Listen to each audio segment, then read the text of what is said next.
Hiya, it's me. Sorry, Ryan. It's Ryan. I went on holiday this month. I hope you don't mind. Really hot. I did all the holiday things. I had ice cream. Size of the bins? And I tried the local cuisine. There's no anything. They've not put anything on this bread. I built a sand castle. I stood in the water so that the water did that thing to my feet. Somebody's told German people that fraggens just naturally evaporate, so they fucking leave them everywhere. I felt as if I couldn't take it in as well. Something just wasn't, my wiring was off or something, so I just kept focusing on the negative. I don't know why that is. Look at where we were staying, it was amazing as well. How much did this cost? I got sunburn as well, it was shite. It wasn't until I saw that beach babe that I remembered, I forgot to pack my joy. We Happy Few started its life as a Kickstarter. Everything seems to be starting its life as a Kickstarter these days. We Happy Few, that elastic band thing that keeps all your credit cards nice and compact. Racists who are pretending that they're no racists. Everything's on Kickstarter. We Happy Few straight away reminded me of a couple of games that I've reviewed this year. PC games.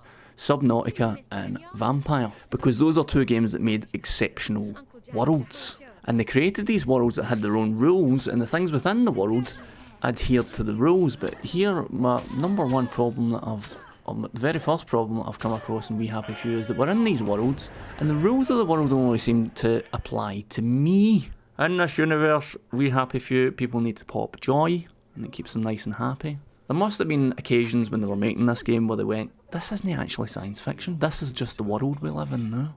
I mean that aspect, I don't mean the clown masks and the policemen's helmets with the lamps coming at them. That's never happened before. They thought of that, that's good. It's a great idea, I really like that idea.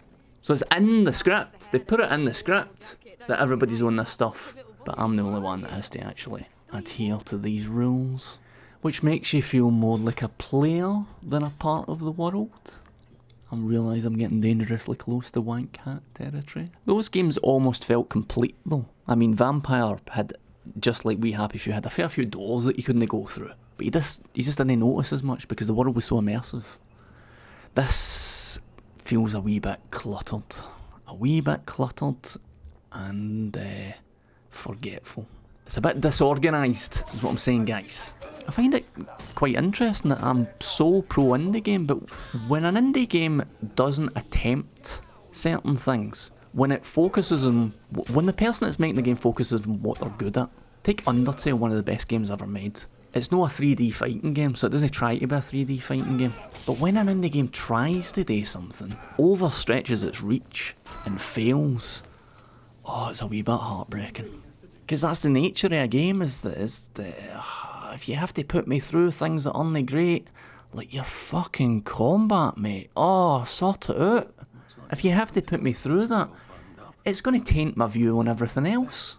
We Happy Few does fucking brilliant things. It's amazing. The amount of creativity that they've poured into this game is fucking astonishing. It's a beautiful thing. But they've kind of like attempted an open world just because that's what other games have done, and they can't manage it. They can't manage it. You don't feel as if you're playing an open world game. You feel as if you're just fucking running from one place to the another. And there might even be a chance in the course of this brief review that you think to yourself, have I seen this footage before? I haven't doubled up any footage.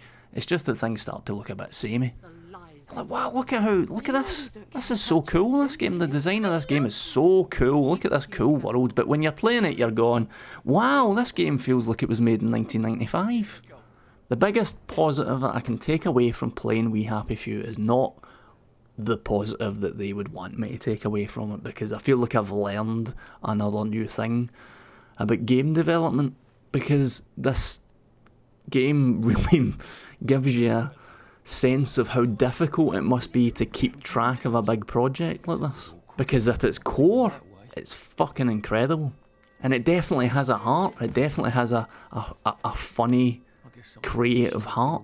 They've poured a huge amount of creativity into the world, but it's like if you spend an afternoon making a pot of soup and then you serve your lovely soup in a bowl that has cracks in it, It's just going to give you a wet lap if you eat your soup in your lap, which I do. Basically what I'm saying is, I wish they teamed up with William Pugh and spent 30 years making this game, and I died before they finished it.